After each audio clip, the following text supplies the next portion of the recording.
కరెక్ట్గా చేసే యాక్టివిటీస్ నుంచి డీవియేట్ అయిపోయి మనము ఏవో అనవసరమైన యాక్టివిటీస్ అన్నీ చేస్తున్నాం. దీనివల్ల డిఫరెంట్ స్పైన్ పెయిన్స్ వస్తాయి. ఇప్పుడు మనము నడుము నొప్పి అనుకుని అందరూ ఏమంటారు సయాటికా అంటారు.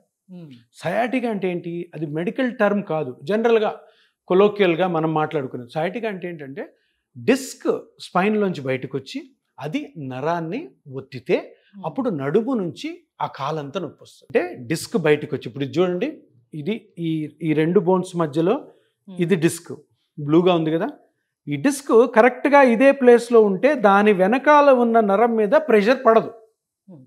ఈ డిస్క్ కానీ వెనక్కి వచ్చిందనుకో, ఈ ఎల్లోగా ఉంది కదా పచ్చగా, దీని మీద ప్రెషర్ పడింది అనుకోండి, ఈ నరం ఇలాగే కాలుకి సెన్సేషన్ సప్లై చేస్తుంది. ఈ డిస్క్ బయటకు వచ్చి ఈ నరం మీద పడినప్పుడు నరం వాస్తుంది. ఇక్కడ ఎర్రగా ఏం చూసారా, తీవ్రంగా ఉంటుంది అంటారు. నడుము నుంచి కాలంతా గుంజుతుంది సార్. 2 అడుగులే కానీ జుమ్మని లాగుతుంది సార్ అంటారు.